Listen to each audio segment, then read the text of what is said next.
Padre, te damos muchas gracias porque tenemos el gran privilegio de poder ir ante el trono de la gracia y acercarnos, Señor, a ti. Y gracias porque, siendo pecadores como somos y malos, tú quisiste acercarte a nosotros, venir a esta tierra, Señor, y dejarnos por escrito tu palabra para que podamos meditar en ella, para que podamos reflexionar en ella y para que el Espíritu Santo haga que sea eficaz en nuestro corazón. Y por eso te rogamos que hoy, Señor, que en esta mañana tú nos hables, Señor, tú conoces cada una de nuestras situaciones, conoces nuestras circunstancias, conoces todo de nosotros, y te pedimos, por favor, que tu palabra sea eficaz en nuestra vida, que penetre hasta lo profundo de nuestros corazones y nos sirva, Señor, para alimentarnos y para seguir haciéndonos crecer hasta que lleguemos a la estatura tuya, Señor, que llegaremos el día en que te veamos y estemos contigo en el cielo, Señor. Gracias y te pedimos, Señor, que tú te glorifiques en esta mañana, en este tiempo, y que, por favor, tú nos hables. Amén. Amén. Quiero contaros una historia que ocurrió hace muchos años. En el año 1845 hubo un explorador inglés que se llamaba Sir John Franklin, que junto a 129 hombres preparó una expedición para descubrir el paso del noroeste en el Ártico, allí por la zona de Canadá. Ellos prepararon 2 barcos con lo tecnológicamente más puntero, llevaban la mejor tecnología que existía en aquel tiempo. Y un año después, durante su viaje en el 1846, se quedaron atrapados en medio del hielo. No calcularon bien y aún con esa tecnología que tenían, se quedaron atrapados allí, cerca de lo que se conoce como la isla del Rey Guillermo. En aquella situación de frío, de hambre, el escorbuto, una enfermedad que había en aquel tiempo, las conservas se guardaban en plomo y también se contaminó la comida, empezaron a morir todos los tripulantes. Y 2 años después, en 1848, al ver que no podían salir de esa trampa en la que estaban, decidieron salir de los barcos, los que aún sobrevivían, e ir hacia el sur para intentar, pues, vivir. Pero aún así, ninguno de ellos sobrevivió. Todos murieron en aquella expedición. Esta es una historia triste, es una historia dramática, es una historia de la que se podría hacer una película, pero que nos demuestra algo del ser humano. ¿Cuántas veces el ser humano intenta hacer expediciones, intenta tener planes y objetivos que acaba fracasando? ¿Verdad? Yo creo que cada uno de nosotros seguramente podríamos explicar historias nuestras, personales, de cosas que hemos intentado y hemos acabado fracasando. Yo quiero hablarte de una expedición en la que todo el mundo en la historia y en la tierra está inmerso. Si tú le preguntas a cualquier persona, oye, ¿tú quieres ir al cielo?, todos te van a decir que sí. No hay nadie que no quiera ir al cielo, todo el mundo quiere ir. El tema está en que cada uno intenta ir al cielo a su manera. Hay algunos que lo intentan portándose bien, siendo buenas personas, haciendo buenas obras, otros que lo hacen haciendo pues peregrinaciones, ciertos rituales de oración diarios, hay otros que lo hacen por medio de la meditación, pero hay una pregunta clave: ¿cómo podemos llegar al cielo? Y este es el título del sermón de hoy: por medio de Cristo. Es la única manera de llegar al cielo, por medio de Cristo, y es lo que vamos a hablar hoy, siguiendo pues la serie del libro de Hebreos que estamos haciendo y que hemos titulado Jesús, la confirmación del nuevo pacto. Así que si queréis, vamos a leer juntos en Hebreos 9 del 23 al 28. Os dejo un poquito para que lo busquéis. Hebreos capítulo número 9 y los versículos del 23 al 28. ¿Sí, lo tenéis? Sí. Dicen: fue pues necesario que las figuras de las cosas celestiales fuesen purificadas así, pero las cosas celestiales mismas con mejores sacrificios que estos, porque no entró Cristo en el santuario hecho de mano, figura del verdadero, sino en el cielo mismo para presentarse ahora por nosotros ante Dios, y no para ofrecerse muchas veces, como entra el sumo sacerdote en el lugar santísimo cada año con sangre ajena. De otra manera le hubiese sido necesario padecer muchas veces desde el principio del mundo, pero ahora, en la consumación de los siglos, se presentó una vez para siempre por el sacrificio de sí mismo para quitar de en medio el pecado, y de la manera que está establecido para los hombres que mueran una sola vez y después de esto el juicio. Así también Cristo fue ofrecido una sola vez para llevar los pecados de muchos y aparecerá por segunda vez sin relación con el pecado para salvar a los que le esperan. Amén. Mirad, a través de este texto quiero que en esta mañana veamos el sacrificio de Jesús y como Él a través de este sacrificio nos ofrece purificación, ofrece un sacrificio válido, y también ofrece y trae juicio. Y vamos a empezar hablando de la purificación que podemos obtener a través de Jesús. Mirad, el autor de la carta dedica casi 4 capítulos para hablar y explicar la labor que Jesús tiene como sumo sacerdote. Así que si dedica tanto tiempo es porque esto es algo importante, y es algo que también es importante para nosotros y que tenemos que entender y que tenemos que prestar atención. En los versículos anteriores, el autor de Hebreos ha estado explicando que la sangre es un elemento imprescindible para la purificación, y lo hace a través del ejemplo de Moisés, que cuando Dios le da la ley, coge la sangre de los animales y la vierte por encima del tabernáculo, para de esta manera que el tabernáculo pudiese ser un lugar purificado. Y la primera parte del versículo 23 dice: fue pues necesario que las figuras de las cosas celestiales fuesen purificadas así. ¿Qué son las figuras de las cosas celestiales que está hablando el autor de Hebreos? Se está refiriendo al tabernáculo, al que construyó Moisés en el desierto después de salir de Egipto. Y como he dicho, él tenía que rociarlo con sangre de animales para de esta manera quedase puro. Y esto creo que nos habla de algo muy importante acerca de Dios. A Dios le importa la pureza. Pero no porque Dios tenga el capricho de decir, no, es que yo quiero que seáis puros. No, a Dios le importa la pureza porque Él es un ser que es puro. A Dios le importa la santidad porque Él es un Dios que es santo. A Dios le importa la perfección porque Él es un Dios que es perfecto. Y creo que esto a veces lo olvidamos con demasiada facilidad. Todos los que estamos aquí creemos en el Evangelio, pero a veces creemos en un evangelio en el cual Dios lo que hace es mostrar su amor. Un evangelio que está lleno de gracia, un evangelio que está lleno de misericordia. Y es verdad, pero si solo miramos la parte amable del evangelio, ¿sabéis lo que pasa? Que desdibujamos a Dios. Y creamos un Dios que no es el Dios que aparece aquí en la Biblia. Mirad, dejadme leeros una sátira que hace un autor que se llama Greg Gilbert en un libro que se llama El Evangelio, acerca de Dios. Así que échale un poco de imaginación mientras leo y ponte un poco en la situación de lo que voy a leer. Dice: permitidme que os presente a Dios, Dios con D minúscula. Dice: tal vez deberías bajar un poco la voz antes de entrar. Quizá está durmiendo ahora. Él es mayor, ¿sabes? Y no entiende ni le gusta mucho el mundo este moderno en el que nosotros vivimos. Su época dorada, en la cual cuando habla de ella se emociona, hace mucho tiempo ya, antes de que ninguno de nosotros hubiese nacido. Era una época en la que a la gente le importaba lo que Dios pensaba sobre las cosas, y le consideraba muy importante en su vida. Esto ahora, por supuesto, ha cambiado, y Dios, pobrecito, realmente nunca se adaptó demasiado a estos cambios. La vida siguió y le pasó de largo. Ahora Dios pasa la mayor parte del tiempo en su jardín. A veces voy a verlo y nos quedamos allí hasta tarde, caminando, conversando suavemente y tiernamente entre las rosas. Aún así parece que hay mucha gente que le quiere y que le importa, y al menos parece que su popularidad sigue más o menos un poquito alta. Te sorprendería saber cuánta gente va de vez en cuando a visitarle y a pedirle cosas. Por supuesto, a Dios esto le parece bien. Él está ahí para ayudar. Menos mal que toda la amargura esta que él tenía en sus libros viejos, cuando hacía que lloviese y se inundase y todos muriesen, o lanzaba fuego del cielo, esto ya ha pasado. Todo esto con su vejez ya ha desaparecido. Ahora, Dios solamente es un buen amigo que no necesita mucha atención. Es alguien con el que es fácil hablar, especialmente porque Dios casi nunca responde. Y cuando lo hace es para decirme, con alguna señal extraña, que lo que yo quiero está bien, que mis decisiones son correctas. Este es el mejor amigo que se puede tener, ¿verdad? Pero ¿sabes algo y lo mejor acerca de él? Dios no me juzga nunca.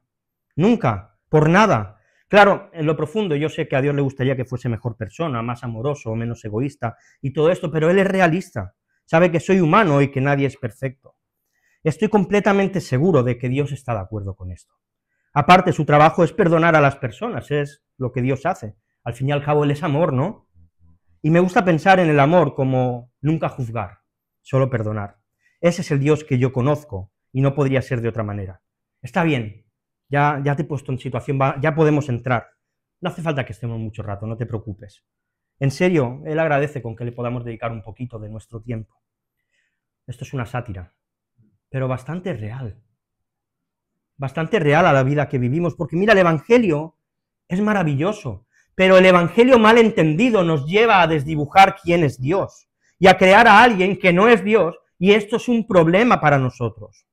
Dios le dijo a Moisés, tienes que purificar todo con sangre, porque Dios es santo y nadie sucio se puede acercar a la presencia de Dios. Nadie sucio se puede acercar a un Dios que es puro, nadie que sea impuro se puede acercar a un Dios que es perfecto. Claro, es verdad, en Jesús encontramos el camino para entrar al lugar santísimo, pero el Dios que está en el lugar santísimo es el mismo que le dijo a Moisés, purifica todas las cosas para que pueda mi presencia estar allí.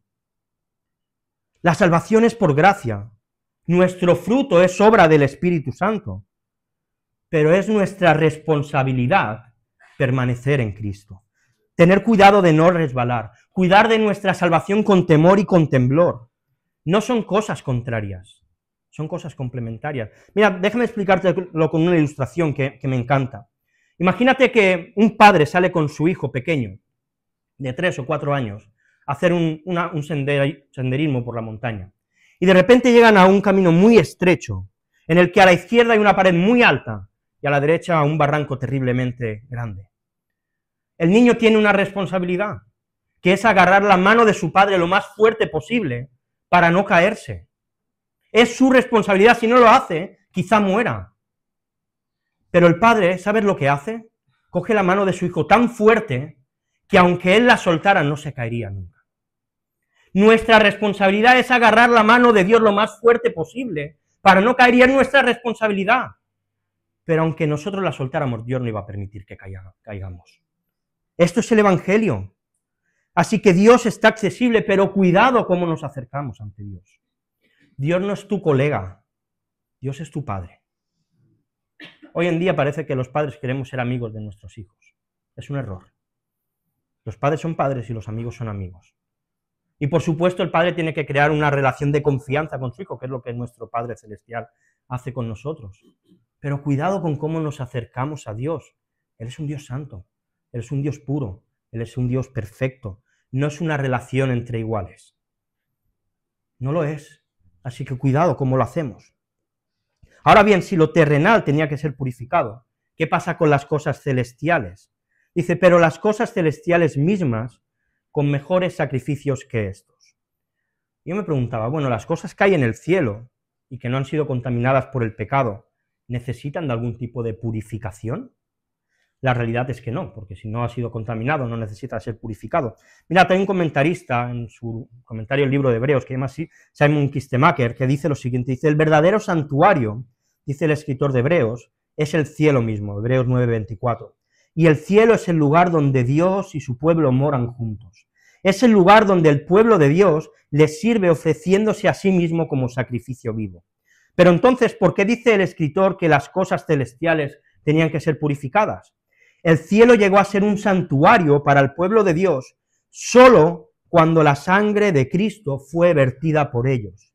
La sangre de Cristo vino a ser entonces el fundamento de su entrada al cielo. Así que realmente no hacía falta que nada en el cielo fuese purificado para que nuestros sacrificios valiesen delante de Dios. Sí que hacía falta una purificación. Para que lo que nosotros hacemos fuese agradable delante de Dios, era necesaria la sangre de Cristo. Si no, no sirve. El cielo para nosotros es un lugar inalcanzable, porque somos pecadores.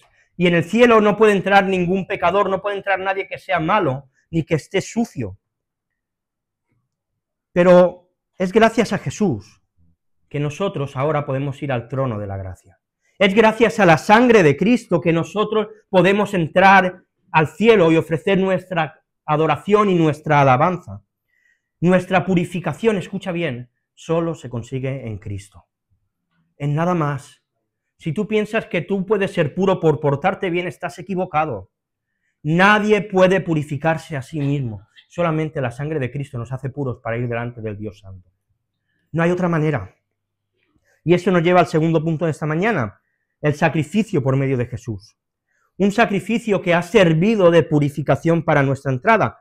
Pero no solo esto, mirad el versículo 24, lo que dice, porque no entró Cristo en el santuario hecho de mano, figura del verdadero, sino en el cielo mismo para presentarse ahora por nosotros ante Dios. Esto es importante. Cristo no entra en un tabernáculo, en un lugar que el ser humano ha construido con sus fuerzas y sus ladrillos y como sea. Y esto nos tiene que ayudar a relativizar qué es la iglesia. Estos son 4 paredes. Este lugar no es santo por sí. Cuando nosotros nos vamos, esto es un local, y que en el futuro seguramente pues destruirán y harán casas, y esas casas no serán santas por haber sido construidas encima de una iglesia. Igual que no pasa nada porque se construya encima de un cementerio indio. No pasa nada. La iglesia es un cuerpo formado por personas que han sido rescatadas y perdonadas por la sangre de Cristo, y que se reúnen en diferentes lugares y locales a lo largo de todo el mundo para alabar y glorificar el nombre del Señor. Eso es la iglesia. Y a veces, sin darnos cuenta, podemos darle más importancia que la que tiene a este local. Uy, es que los jóvenes en el local han hecho. Es un local, no pasa nada. Son 4 paredes. La iglesia, cuando nosotros nos vamos, se ha ido. No está aquí. Es la sangre de Cristo la que hace que la iglesia tenga valor y sea real. Así que Jesús entró en el mismo cielo para ir ante Dios, y escucha bien esto porque esto es increíble, y lo hizo para ir en nuestro nombre. Te lo vuelvo a decir. Cristo llegó al cielo para ir ante Dios y para ir en nuestro nombre. Vamos a procesar esto. Jesús, la segunda persona de la Trinidad, que estaba en el cielo, se encarnó, vivió una vida perfecta, murió en una cruz como un delincuente sin haber hecho nada malo, que a los 3 días resucitó y a los 40 ascendió al cielo, ahora va delante del trono del Padre como nuestro representante, como si nosotros fuésemos alguien. Y Jesús llega al cielo y dice, vengo en el nombre de tal, pon tu nombre. Las acusaciones contra él, yo soy el abogado que se encarga de esto. Es verdad que este no ora muy bien y que a veces se equivoca. No te preocupes, yo intercedo en su nombre y las arreglo para que sean válidas. Hoy nuestro nombre tiene un lugar importante en el cielo porque Cristo ha ido delante del Padre en nuestro nombre para que el Padre nos acepte. Esto es increíble, como si fuésemos nosotros los que estuviesen allí. Cuando nosotros oramos, nuestro nombre resuena en el cielo. Cuando nosotros evangelizamos, nuestro nombre resuena en el cielo, porque Cristo está allí como nuestro representante. Y esto tiene que revolucionar nuestro amor por Dios. Esto tiene que revolucionar nuestro amor por Jesús, porque Él nos está representando. ¡Cuánto amor! ¡Cuánta gracia! ¡Cuánta misericordia! Yo pienso en mí, digo, yo no me representaría a mí mismo. Pero Jesús lo hace. Jesús lo hace. Qué increíble es nuestro Señor. Pero la entrada de Cristo al cielo, en nuestro nombre, es muy diferente a lo que hacían los sumos sacerdotes. Versículo 25 y 26. Dice, y no para ofrecerse muchas veces, como entra el sumo sacerdote en el lugar santísimo cada año con sangre ajena. De otra manera, le hubiera sido necesario padecer muchas veces desde el principio del mundo, pero ahora, en la consumación de los siglos, se presentó una vez para siempre por el sacrificio de sí mismo para quitar de en medio el pecado. Aquí encontramos la clave de todo. Mira, cuando Jesús entra al lugar santísimo, ¿cómo lo hace? Con su sangre. Esta es la clave. Su sangre es la clave de todo. La sangre de Jesús es la diferencia entre su sacrificio y todos los demás sacrificios que se han hecho a lo largo de la historia. Y esto responde a una pregunta histórica del cristianismo y que yo no sé si tú te la has planteado alguna vez, yo me la han planteado muchas. ¿Realmente era necesario que Jesús tuviese que morir de una manera tan cruel? ¿Lo has pensado alguna vez? ¿Realmente era necesario? ¿No era suficiente que Jesús hubiese nacido, hubiese vivido 100 años, le hubiese dado un ataque al corazón durmiendo y se acabó? Era el Hijo de Dios muriendo. ¿No hubiese sido suficiente con que hubiese sido mayor y hubiese muerto como cualquier otra persona? ¿No hubiese sido suficiente con que hubiese nacido en el año 1990, lo hubiesen acusado injustamente y lo hubiesen sentado en una silla eléctrica? No, no, porque sin derramamiento de sangre no hay remisión de pecado. Tenía que caer sangre. Si esto no hubiese sido así, Jesús hubiese estado desde Adán hasta el último día de nuestra vida naciendo, muriendo y sin servir. Naciendo, muriendo y sin servir. Naciendo, muriendo y sin servir. Tenía que haber sangre, porque Dios demandaba sangre. El nuevo pacto se firma con sangre humana, inocente. Y esa es la sangre de Jesús. Así que sí, Jesús hizo todo el ritual completo de expiación por nosotros. Jesús es el sumo sacerdote que hace la ofrenda de expiación. Jesús es el cordero que se sacrifica en nuestro lugar, ocupando nuestro sitio y cargando y llevando nuestro pecado. Mirad, solamente Jesús ha experimentado lo que experimentó Adán y Eva, una relación perfecta con el Padre. Y eso, Jesús al morir nos lo ofrece a nosotros, poder tener una relación de armonía y paz con Dios, una relación perfecta para todos aquellos que hemos puesto nuestra fe en Jesús como nuestro Señor y Salvador. Un sacrificio que iba a cambiar la historia de la humanidad, el justo entregándose por los injustos, el bueno entregándose por los malos. Y creo que esto nos tiene que hacer reflexionar en cómo vivimos, porque es muy revolucionario, pero si esto lo creemos, nuestra vida tiene que ser consecuente a esto. A veces, quienes predicamos, pintamos la situación muy oscura y quizá a veces nos pasamos de irnos al extremo. Yo creo que esta iglesia es una iglesia bastante fiel. Lo vemos los domingos, los jueves, que es el culto de oración, somos bastante fiel. Pero yo me preguntaba, ¿nuestra fidelidad es igual en nuestra intimidad? ¿Es igual cuando nadie nos ve? ¿Nuestras palabras cuando salimos de la iglesia es agua salada o es agua dulce? ¿Son palabras que ayudan o están llenas de crítica, de murmuración, de palabras feas? ¿Nuestro tiempo lo dedicamos al provecho del reino o lo dedicamos a nuestros placeres, a lo que nos gusta, a cosas lícitas, pero que al final no nos aportan nada? Mirad, es difícil vivir el Evangelio. Es difícil vivir una vida correcta y agradecida a Jesús por lo que Él ha hecho. Estamos en medio de una guerra interna, cada uno de nosotros tenemos una guerra. Pablo la tenía, y si Pablo la tenía, yo creo que todos la tenemos.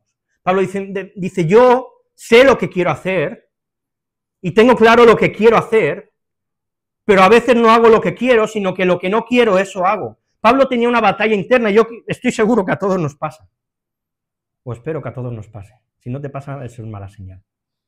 Pero el verdadero creyente vive en esa guerra continua de yo no quiero pecar, pero al final acabo pecando. Y al final acaba mi carne controlando lo que mi alma y mi espíritu me dicen que no tengo que hacer, porque sé que a Dios no le agrada. Y en medio de esta batalla, ¿sabes algo? Tenemos una ayuda que se llama Espíritu Santo, que es el que nos confronta, que es el que nos guía, que es el que nos enseña la salida de las tentaciones. Dice Pablo que voy a parafrasear, que no vamos a recibir una tentación tan grande de la cual no podamos salir, que Dios con la tentación nos da la salida. Siempre no hay tentación que no podamos vencer, pero con nuestras fuerzas estamos perdidos. Con nuestras fuerzas gana la carne, pero con el Espíritu Santo salimos victoriosos. Estamos en una batalla, sí, pero tenemos al Espíritu Santo para guiarnos. Y no solo al Espíritu Santo, nos tenemos, o deberíamos tenernos los unos a los otros. Dice el autor de Hebreos en el capítulo 10, que debemos estimularnos al amor y las buenas obras. ¿Has oído? Tú tienes que estimular a los demás al amor y a las buenas obras. Cuando la gente se junta contigo, ¿cómo acaba? ¿Con ganas de amar y de hacer buenas obras? ¿O de lo contrario? Vivamos agradecidos a lo que el Señor nos ha dado, valorando su sangre. Y así, habiendo visto la purificación por medio de Jesús y el sacrificio por medio de Él, veamos los últimos versículos y el último punto, que es el juicio, que también va a llegar por medio de Jesús. Versículo 27 y 28, dice, y de la manera que está establecido para los hombres que mueran una sola vez, y después de esto el juicio. Así también Cristo fue ofrecido una sola vez para llevar los pecados de muchos. Lo primero que vemos es que la muerte es algo que nadie puede eludir. A todos nos va a llegar. Antes o después, pero todos vamos a pasar por ahí. La muerte es algo que Dios ha decretado que va a pasar. y como consecuencia del pecado los hombres mueren una sola vez. Aquí no me voy a meter ahora en rollos del hinduismo y todo esto, una sola vez. Nacemos, crecemos, nos reproducimos y morimos. Es la vida del ser humano. A veces la vemos muy lejos, pero es nuestra realidad. Pero, ¿sabes? Esto choca hoy en día mucho con algunas ideas científicas que dicen que vamos a conseguir vivir cientos y miles de años. Dios ha decretado que el ser humano tiene que morir y así va a ser. Y, ¿sabes? Cuando muramos, hay mucha gente que cree que va a ser juzgada por las cosas buenas que ha hecho. El otro día hablando con un compañero que es musulmán, y él me decía, es que es imposible lo que tú dices, que Jesús venga a morir y que entonces da igual lo que has hecho. Yo le dije, bueno, ¿cómo lo creéis vosotros, los musulmanes? Y él me decía, no, hay una balanza en la cual se ponen las cosas buenas y las cosas malas. Si las cosas buenas pesan más, pues entras al paraíso. Pero no es así. No es así.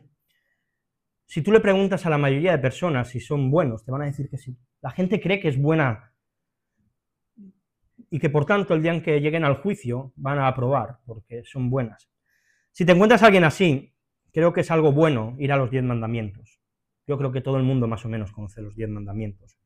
Porque si tú comparas a cualquier persona contra los 10 mandamientos, y lo vamos a hacer ahora, ninguno salimos aprobados. El primero dice que debemos amar a Dios por encima de todas las cosas. Y ni nosotros, ni nadie con quien hablemos ama a Dios por encima de todas las cosas. Así que en el primero ya estamos descalificados, ya no entramos. Pero vamos a seguir mirando. El segundo dice que no tendremos dioses ajenos delante de Dios.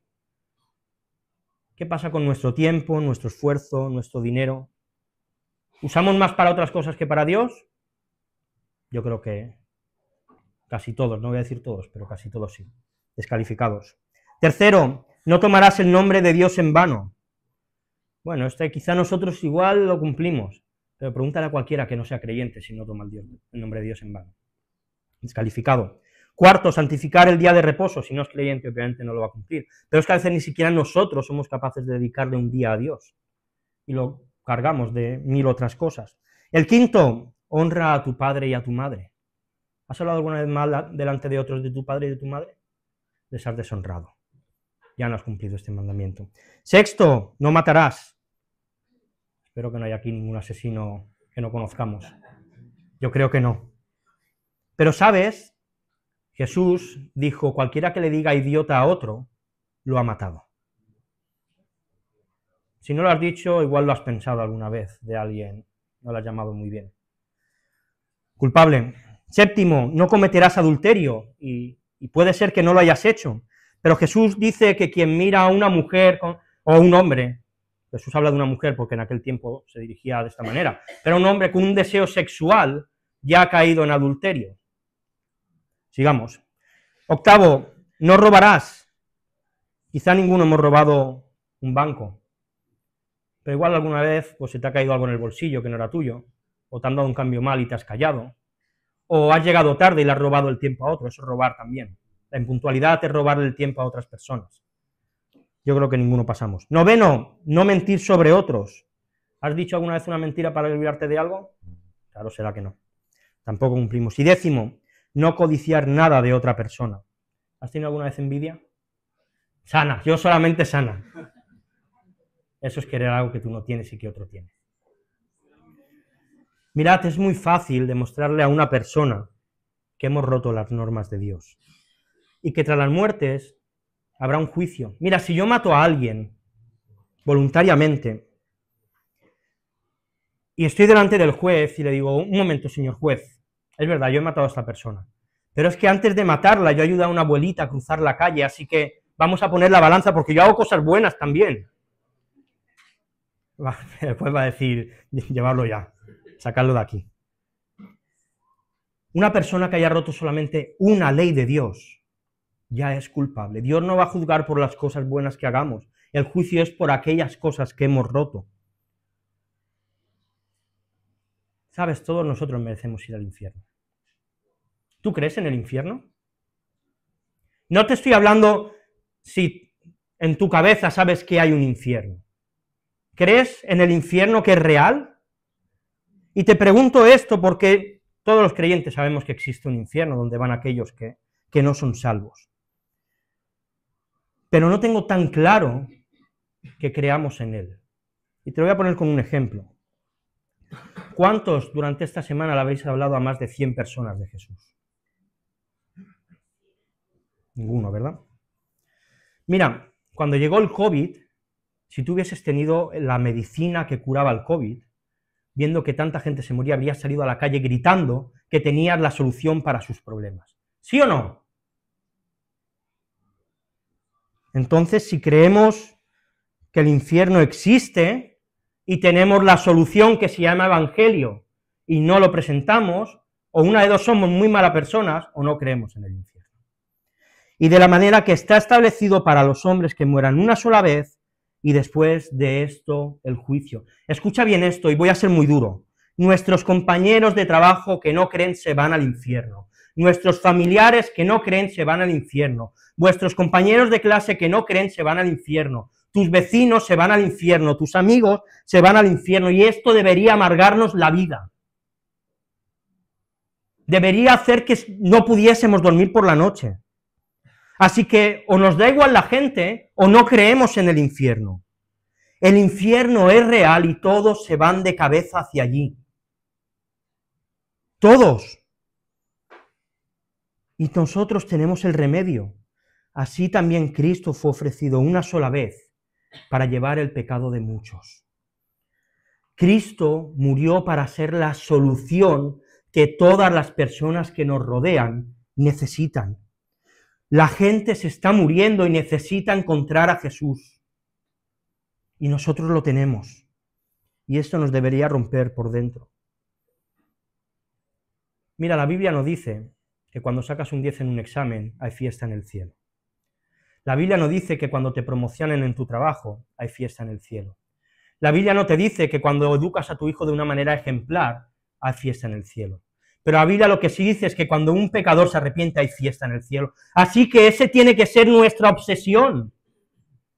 Pablo dice, me es impuesta necesidad predicar el evangelio, no puedo vivir sin hacerlo. Y a nosotros nos cuesta tanto. Y hablo por mí el primero, Nos cuesta tanto.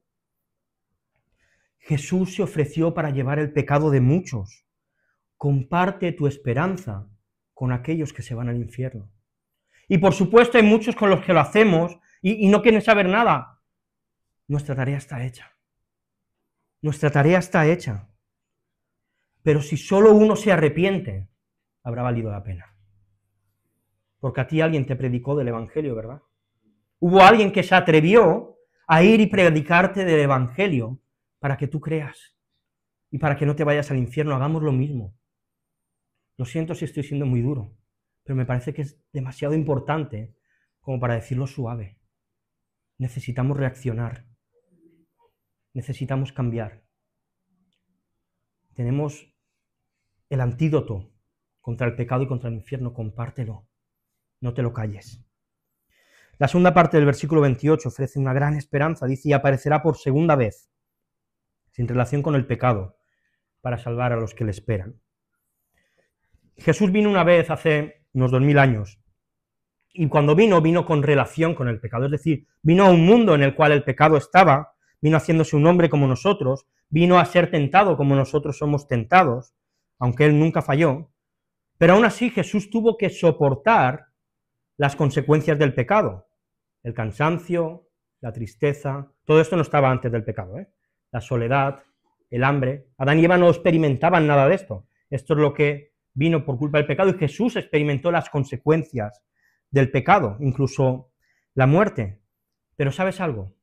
Cristo volverá a buscar a los que le esperan. Mirad, Apocalipsis 19, del 11 al 16. Entonces vi el cielo abierto, y aquí un caballo blanco, y el que lo montaba se llamaba Fiel y Verdadero, y con justicia juzga y pelea. Sus ojos eran como llama de fuego, y había en su cabeza muchas diademas, y tenía un nombre escrito, que ninguno conocía sino él mismo. Estaba vestido de una ropa teñida en sangre, y su nombre es el Verbo de Dios. Y los ejércitos celestiales, vestidos de lino finísimo, blanco y limpio, le seguían en caballos blancos. De su boca sale una espada aguda para herir con ella a las naciones, y él la regirá con vara de hierro, y él pisa el lagar del vino del furor y de la ira del Dios Todopoderoso, y en su vestidura y en su muslo tiene escrito este nombre: Rey de Reyes y Señor de Señores. Cristo va a volver. Escucha bien, Cristo va a volver. Podemos opinar cada uno lo que queramos, si vendrá al principio de la tribulación, a mitad, al final. Da igual, Cristo va a volver, esto tenemos que estar todos de acuerdo. ¿Estás de acuerdo en que Cristo va a volver? Y vendrá no como vino la primera vez, en una posición de humildad, sino vendrá en una posición de vencedor, en un caballo blanco, venciendo y para vencer. Pero vendrá para salvar a los que le esperan. Yo no sé si tú te has levantado esta mañana y has dicho, hoy es un buen día para que el Señor vuelva. Yo no lo he hecho, y eso que me tocaba predicar, y lo sabía. ¿Te has levantado pensando eso? No lo hacemos cada día. Mira, déjame explicarte una historia. Imagínate que a ti y a 9 más os invitan a un evento que es secreto y exclusivo, solo vais a poder ir vosotros, y te llega un mensaje con un código que solo tú vas a poder usar. La única condición es que estés en el sitio que te han dicho y que cuando llegue la persona que os va a recoger le enseñes ese código. Es la única condición para poder ir a este evento. Llegas allí por la mañana y estás tú y los otros 9. Os presentáis, empezáis a hablar, allí os han preparado comida, pasa el tiempo, pasan las horas, llega el mediodía, llega la noche, estáis hablando y a todos os entra el sueño y os quedáis dormidos. Al día siguiente amanece y os despertáis y te das cuenta que tienes la batería de tu móvil a un 5%. Todos estáis en la misma situación.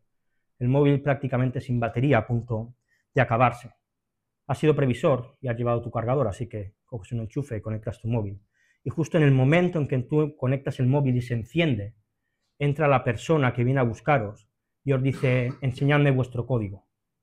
Solo 5 teníais cargador y solo 5 tenéis el móvil preparado para ir a este evento. Los otros 5 no sé, no van, se quedan porque no tienen su QR para enseñarlo. En Mateo 25 Jesús cuenta una historia parecida, yo la he modernizado, de 10 vírgenes con 10 lámparas, en la que solo 5 tenían aceite. Y al final dice Jesús, velad, pues no sabéis el día ni la hora en que el Hijo del Hombre va a venir. Cristo va a volver. Esto es algo seguro y debería ser nuestro deseo. Pero la pregunta es, ¿estás preparado para si Jesús viene ahora? ¿Estás preparado? Mira, la pregunta no es si estás despierto, porque la parábola de las vírgenes, las 10 se durmieron. Esto no va de estar despierto o de no estar frío espiritualmente, va de estar preparado, y estar preparado es que tu fe esté puesta en Jesús. Estar preparado para el retorno de Jesús es que nuestra fe esté puesta en Cristo Jesús y en su sacrificio. No va de si te estás portando bien o de si te estás portando mal, de si Jesús llega y cuando viene te pilla pecando y entonces ya no va. No, tiene que ver con que nuestra fe esté puesta en Cristo. ¿Está tu fe puesta en Jesús? ¿Está tu batería espiritual cargada por la sangre de Jesús? Si Jesús viniera ahora, tu fe está anclada en Él y con eso te aseguras que vas al cielo. Claro, tenemos que dar el remedio del pecado a otros, pero antes lo necesitamos nosotros. Si Jesús volviera ahora, ¿tu fe está puesta en Él? Si no lo está, tienes la oportunidad de arrepentirte. Tienes la oportunidad de reconocerle como Señor y Salvador. ¿Deseas que Jesús vuelva? Alguno dice, uy, espérate un poquito, que aún no he hecho algunas cosillas. Señor, ven ya. Señor, ven pronto. Señor, no tardes. Sácanos de aquí. Mientras tanto, viviremos para tu gloria, pero si puede ser, sácanos de aquí. Acabo ya. Al principio os he explicado la historia de Sir John Franklin, un hombre que fracasó en su expedición y que hizo que muchos muriesen con él. Cristo, como nuestro sumo sacerdote, también nos está llevando en una expedición mucho más difícil y peligrosa que aquella que aquellos hicieron. Pero en este caso, para que todos los que estamos aquí no muriésemos, Él murió por nosotros. Si John Franklin murió, él y los que le rodeaban. Jesús murió Él para que tú y yo no tengamos que morir. Pero mira, para llegar al cielo solo hay un requisito, solo uno. Como Dios es santo, nosotros tenemos que ser santos. ¿Y sabes quién puede cumplir esto? Nadie. tú no puedes ser santo. Es imposible. Esfuérzate todo lo que quieras, no vas a conseguirlo. Por eso Cristo muere para ofrecernos purificación y santificación. Nos ofrece que podamos presentarnos delante de Dios como si fuésemos perfectos. Pero no solo esto, mira, Jesús al morir, resucitar y ascender al cielo, hoy nos asegura nuestro acceso, porque Él está allí en nuestro nombre. Es como si nosotros ya estuviésemos en el cielo. Jesús nos está representando, y todo gracias únicamente a su sacrificio, únicamente a que Él murió en la cruz. Pero, claro, quizá tú digas, yo miro mi realidad y no veo esto. Sir John Franklin los llevó y se quedaron atrapados en el mar. Y alguno puede decir, bueno, es que Jesús sí, vale, está allí en el cielo, pero se ha olvidado de nosotros. ¿No ves las cosas como van? ¿No ves lo difícil que es vivir? Pero sabes, grábate esto a fuego, Jesús no va a fallar. Cualquier humano te va a fallar, pero Jesús no va a fallar nunca. Jesús no va a fallar. Jesús va a volver en las nubes. Jesús va a humillar a todos sus enemigos. Todos los ángeles, todas las personas, todos los demonios se van a postrar delante de Él, van a arrodillarse delante de Él y van a decir, Jesús, tú eres el Señor de señores y el Rey de reyes. No hay un nombre más alto que el tuyo, y eso va a ocurrir. ¿Estás preparado para el regreso de Jesús? ¿Estás listo? Solo tienes que confiar en Él. Solo tienes que poner tu fe en Él, arrepentirse de tus pecados, creer que su sacrificio es válido para cubrir todo lo malo que has hecho, y reconocer y confesar a Jesús como tu Señor, como tu dueño y como tu Salvador. No pierdas la oportunidad, por favor. Si no estás preparado, prepárate hoy. Dios te está dando la oportunidad, no la desaproveches. Y hasta que llegue el día en que el Señor venga, podemos estar seguros de algo. Con nuestra fe en Él, nuestro futuro está asegurado. Nuestro gozo está certificado por ser salvos y nuestra relación con Dios está en perfecta paz. Todo gracias a Jesús. Escucha bien. Jesús vuelve y nosotros nos vamos con Él. Maranata. Vamos a orar. Señor, gracias por venir a esta tierra. Gracias por abandonar el cielo. Gracias por abandonar tu gloria. Gracias por hacerte como uno de nosotros y experimentar lo que nosotros experimentamos. Gracias porque tu sangre era necesaria para purificarnos y tú no dudaste en hacerlo. Señor, tú viniste y la derramaste para poder salvarnos.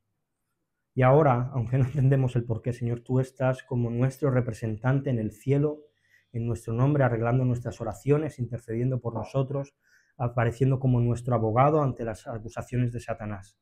Gracias porque no entendemos tanto amor, no lo comprendemos.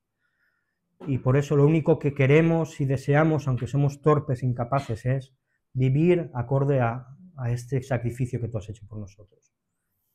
Señor, pon carga en nuestros corazones por la gente que se pierde, Señor.